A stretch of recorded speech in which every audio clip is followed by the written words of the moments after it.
Chad, I just wanted to ask you the 3 p.m. that is badass, first of all. But I also know how VUCA E, if that's a word, things can get.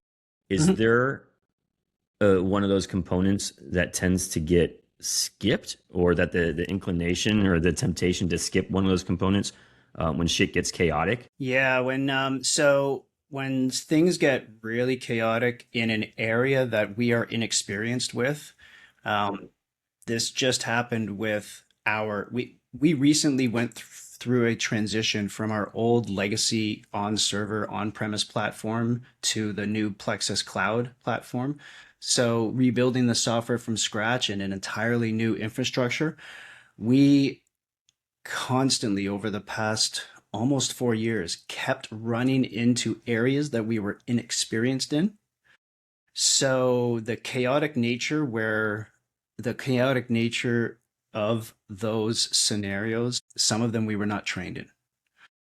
And yes, there were balls dropped left, right, and center, but this is where the our team's capacity for stress really helped because we didn't run away from the issue. We doubled down, found a way around the complications, and got the positive outcomes that we needed. So every single chaotic scenario that occurred where we were untrained for, yes, for a little bit, we were like fish in water, just or fish out of water, just flopping around and didn't know what to do. But with the way our team operates, we were really successful at making that time that we were flopping around very, very short.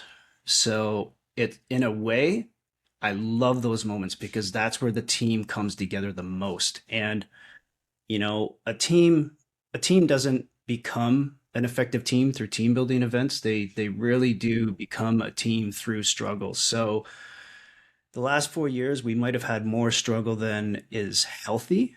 However, we did put extra effort into recovery. We kept the demands high.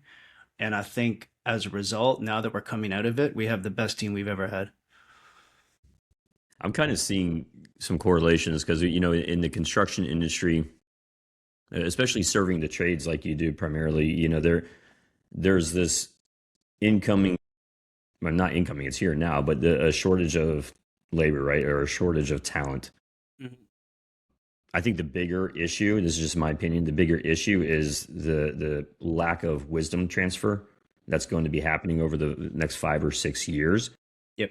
And I'm kind of seeing this thing coming. It's this like monster coming where a lot of construction companies are going to be in a place that you just described where they may have lost the wisdom that they had before, where their teams are in the field dealing with things they've never seen before. What would you give any recommendations to construction companies to, hey, start planning for resilience, right? Like